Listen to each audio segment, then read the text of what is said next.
ये हमने एक ऐसी किट बनाई है जिसको यूज़ करके हम किसी स्टेपर मोटर की स्पीड को कंट्रोल कर सकते हैं। मोटर की स्पीड को रेगुलेट करने के लिए यहाँ पे एक हमने पोटेंशियोमीटर लगाया है जिसको अलग अलग डायरेक्शन में रोटेट करा के उसकी स्पीड को वैरी करा सकते हैं। और यहाँ पे एलईडीज हैं जो इंडिकेट करेंगी कि जो पल्सेस हैं वो कितनी स्पीड से चल रही हैं। फॉर एग्जांपल अभी आप देख सकते हैं एलईडी का कोई पैटर्न नहीं है, यानी एलईडी ये ऑन है, यानी ये वाली पिन हाई है, बाकी सारे लो हैं। और जैसे जैसे स्पीड हमें बढ़ानी होगी इनकी ब्लिंकिंग स्पीड को चेंज करना होगा हमें। फॉर एग्जांपल अभी इस पोटेंशियोमीटर को हम रोटेट कराएंगे,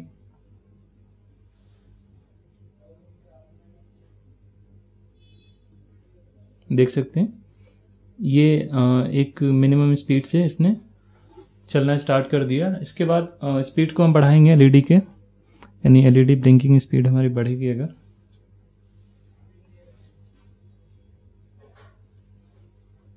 तो ये मोटर की स्पीड और बढ़ रही है। जैसे जैसे बढ़ती जाएगी एलईडी पैटर्न, जैसे इसकी स्पीड जैसे जैसे बढ़ती जाएगी वैसे वैसे ये स्टेपर मोटर हमारा फास्टली रोटेट करता रहेगा। और फाइनली ये इसको हम रोटेट कराते जाएंगे तो एक मैक्सिमम स्पीड से स्टेपर मोटर मूव करने लगेगा। यानी इसको यूज करके स्टेपर मोटर की स्पीड को हम कंट्रोल कर सकते हैं एक मैक्सिमम और मिनिमम लिमिट के बीच में। अब हम देखते हैं इस बोर्ड को हमें कैसे बनाना है। इसको बनाने के लिए जो भी रिक्वायर्ड कंपोनेंट्स हैं वो सारे हमारी तरफ से आपको प्रोवाइड किए जाएंगे और ये पीसीबी बोर्ड प्रोवाइड की जाएगी। यानी यहाँ पे एक हमने पीसीबी बोर्ड रखा है जो कंप्लीटेड है और बिल्कुल ऐसा ही मॉडल हमें बनाना है। तो इसमें जितने भी कंपोनेंट्स लगे हैं वो सारे आपको हम प्रोवाइड करेंगे और साथ में ये बोर्ड भी, बेस भी प्रोवाइड करेंगे जिस पे कंपोनेंट्स को हमें माउंट करना है। इसके अलावा कुछ टूल्स आपके पास होने चाहिए, जैसे एक मल्टीमीटर होना चाहिए टेस्टिंग के लिए। जो ट्रैक्स होते हैं उनकी कंटिन्यूटी टेस्ट करना होता है या फिर कभी भी हमें वोल्टेज चेक करना होता है तो उस कंडीशन में मल्टीमीटर की ज़रूरत होती है।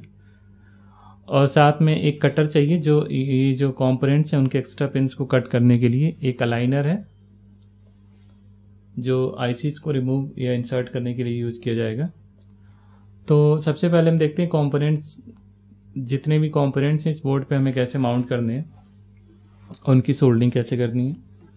तो ये हमारा बोर्ड है जिसके ऊपर हमें एक एक करके सारे कंपोनेंट्स लगाने हैं।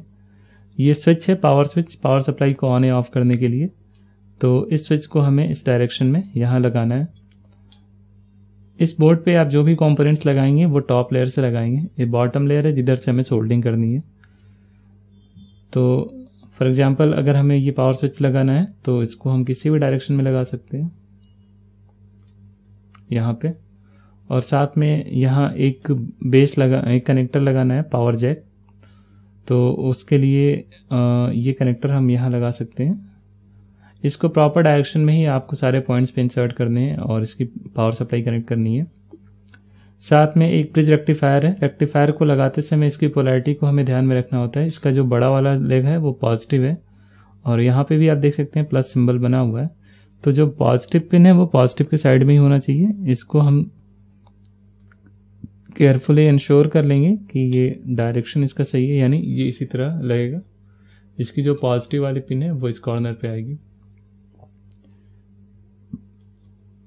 इसके अलावा एक कैपेसिटर लगाना है हमें 1000 माइक्रोफैराड का, यहाँ पे आप देख सकते हैं।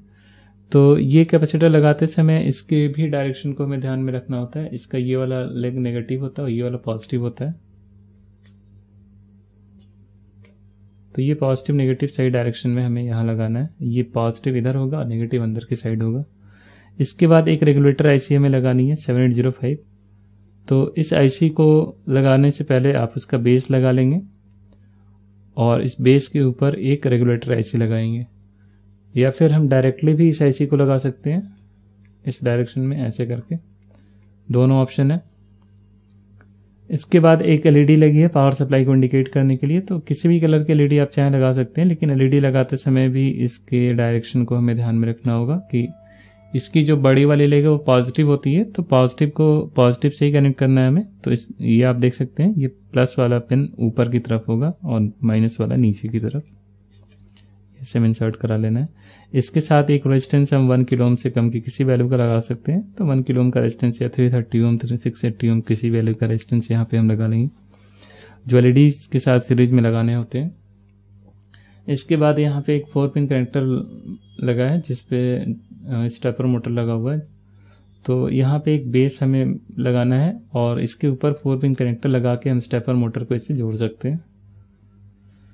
इसके अलावा यहाँ पे 3 आईसीज लगी हैं। कोई भी आईसी आप देख सकते हैं लगाने से पहले उनके बेस लगाए गए हैं, यानी इस आईसी का बेस इसके नीचे लगा, इस आईसी का बेस इसके नीचे लगा, इस आईसी का बेस इसके नीचे लगा, यानी तीनों आईसीज के बेस यहाँ नीचे लगे हुए हैं और उनके ऊपर से आईसीज लगी हैं। आईसीज को आप ध्यान से देखेंगे, इसकी जो नॉच है ये कट है इस तरफ है, इसका कट इस तरफ है, इसका कट इस तरफ है, तो ये इसी डायरेक्शन में प्रॉपरली लगे होने चाहिए।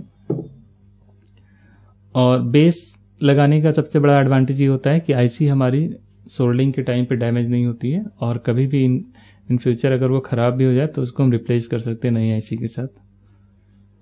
तो आप आईसीज को लगाते समय या उनके बेस को लगाते समय उनके डायरेक्शन को ध्यान से देख लेंगे। ये नॉच इन तीनों पे इस तरफ बने हुए हैं और यहाँ पे 4 एलईडीज हैं और 4 यहाँ पे रेजिस्टेंसेस लगे हुए हैं और ये सारी एलईडीज का जो पॉजिटिव है वो बाहर की तरफ है, ये चीज़ हमें ध्यान रखनी है। यानी ये बाहर की तरफ रहेगा, ये भी बाहर की तरफ, ये भी और ये भी। बाकी इसमें कुछ पैसिव कंपोनेंट्स जैसे रेजिस्टेंस, कैपेसिटर्स और ये जंपर वायर्स भी लगे हैं। जंपर वायर्स की जगह कोई भी वायर आप सिंपल वायर यूज़ कर सकते हैं जो 2 पॉइंट को कनेक्ट कर सकती हो, तो उनको हम यहाँ इन सारे पॉइंट्स पे कनेक्ट करके उनकी सोल्डिंग कर लेंगे। यहाँ पे एक पोटेंशियोमीटर लगा है जो यूज़ किया जाता है यहाँ पे रेजिस्टेंस को वैरी कराने के लिए, तो इसको आप प्रॉपरली यहाँ इंसर्ट करा लेंगे। इस तरह से सारे कंपोनेंट्स लगाने के बाद आप इसकी टेस्टिंग करेंगे एक बार। यहाँ पे आप देख सकते हैं एक कैपेसिटर लगा है, तो इसके भी नेगेटिव पॉइंट हमें ध्यान रखना है, अंदर की तरफ होगा। तो ये सारे कंपोनेंट्स लगाने के बाद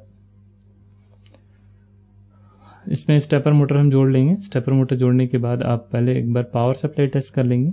जब हम ऑन करेंगे तो ये हमारा स्पीड 0 हमने कर दिया और ये एलईडी ग्लो करनी चाहिए, पावर सप्लाई की एलईडी।